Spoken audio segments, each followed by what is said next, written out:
This is The Great Expanse by John Bat 426 here on YouTube. And when you clicked on the thumbnail, you knew exactly what you were going to hear. You knew exactly what I was going to talk about.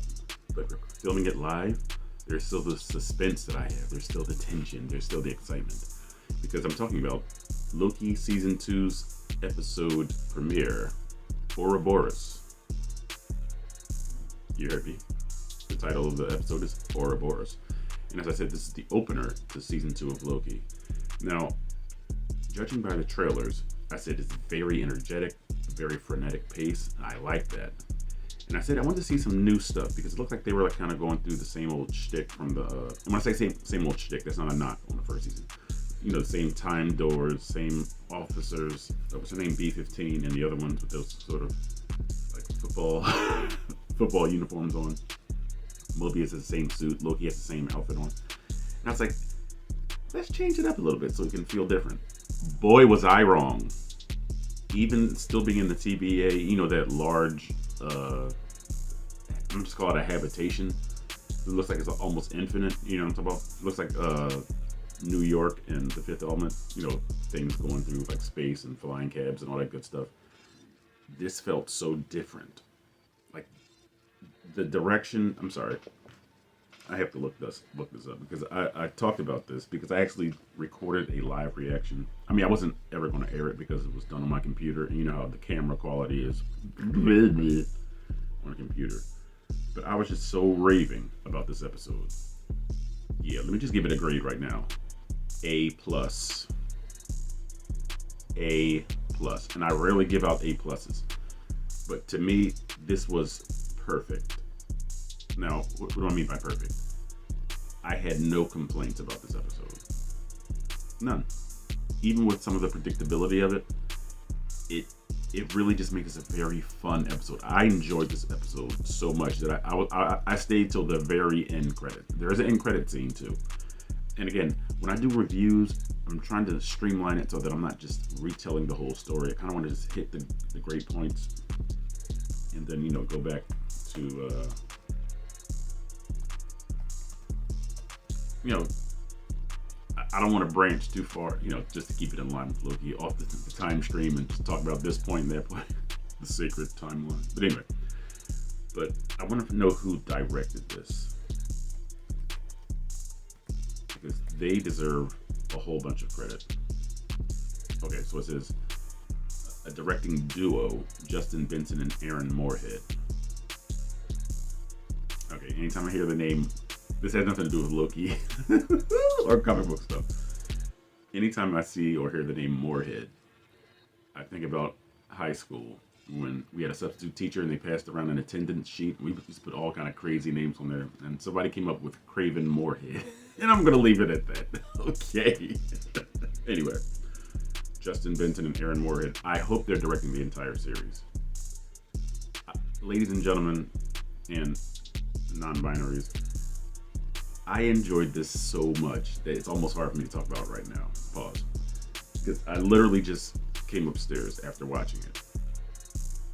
And the direction is so good to me. I explained it on the little video review I did. The shots where Mobius is talking to Loki and they're just people walking past in the background. They have no idea what they're talking about. For some reason, I just really dug that.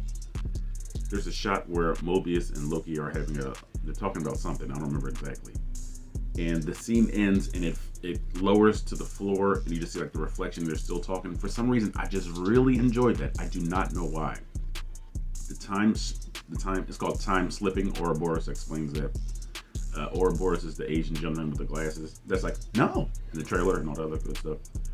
He was an endearing character. He was charming. He wasn't stupid. Every character in this episode was done very well. I was like, there's this douchebag time hunter or whatever. He's like in the Bane pose or whatever.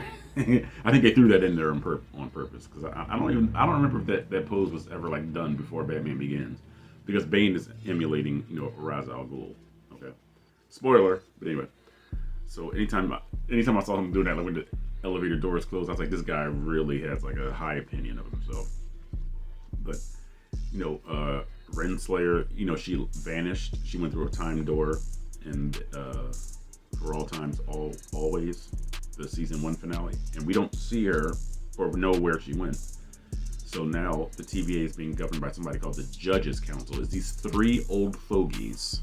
One guy's asleep throughout the whole meeting. He's just like, and this other lady looks like Toad from X-Men. She's like, has a large face. Her hands are like the Emperor Palpatine. Yeah, love that.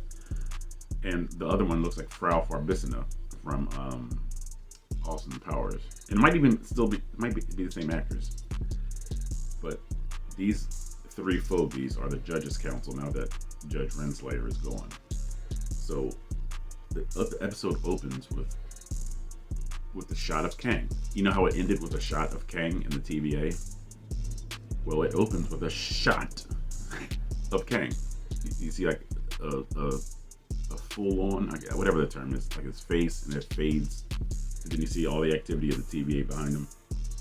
And Loki's excruciating looking time slipping is, as I said, Ouroboros described it as time slipping.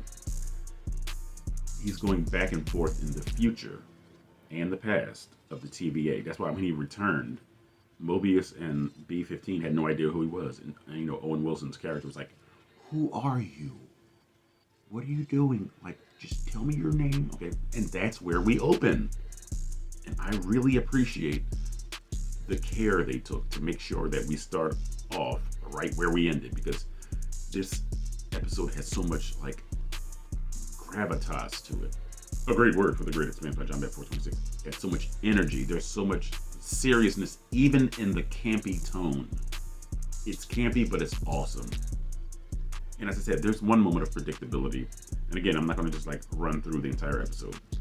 But I'm not going to say there's a MacGuffin, but there's something called the temporal loom. And basically what happens is, according to Ouroboros, raw time is like processed into time streams. Because, you know, they like to keep the time, the sacred timeline, you know, so it's not branching out like it's doing now. So basically there's a shot of all these timelines kind of like going like into like a funnel, and that's where they're processing timelines or whatever. So Mobius has to put a temporal aura generator, is that what it's called? Or a time aura generator. He has to plug it into this like funnel, as I told you about.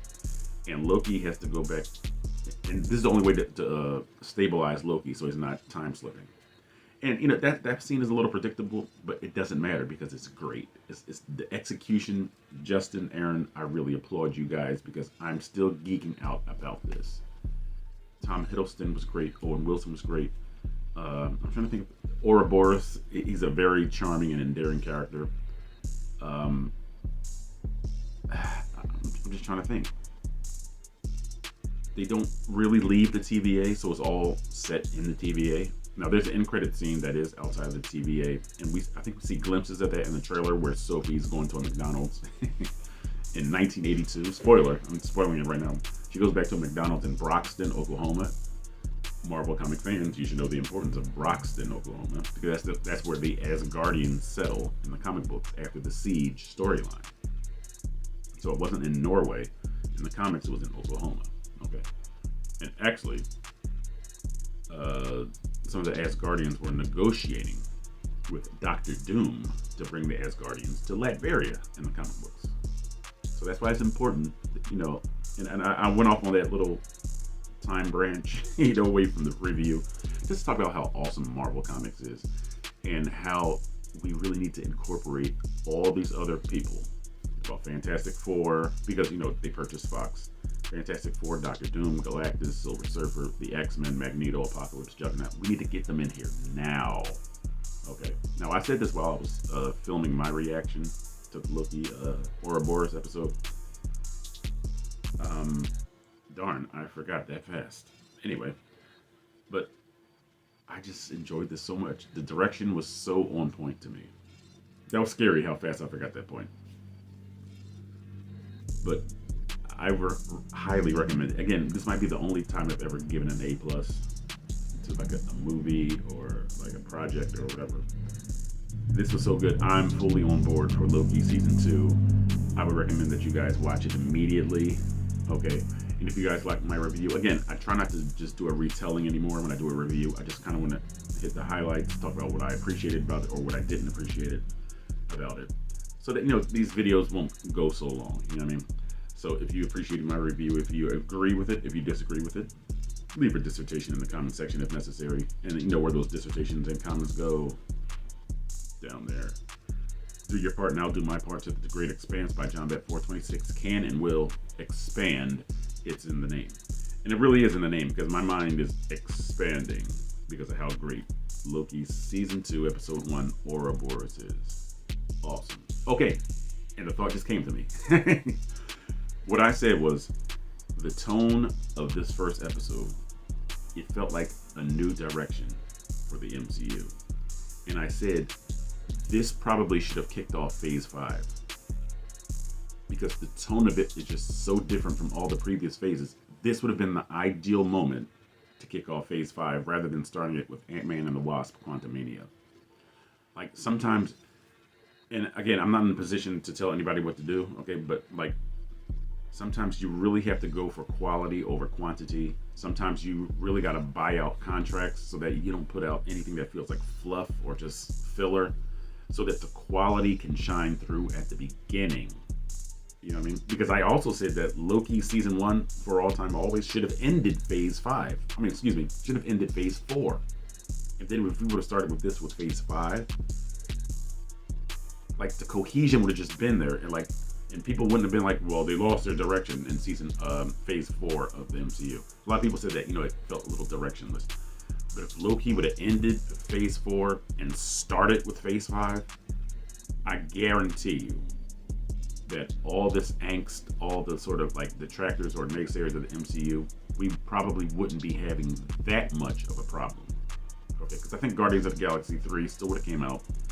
Ant-Man and the Wasp: Quantumania, we could have pushed that back some, so that Kang would have had a little more that mystique, that mystery, that enigma that he was in For All Time Always. And I think the MCU would have been in a better place if it would have been coordinated better. I'm not telling Kevin Feige how to do his job, okay? But this was awesome. Ouroboros, awesome. And let's end it this way, since I came up with a new word on the previous video. Loki Season 2, Episode 1 is flame-tacular.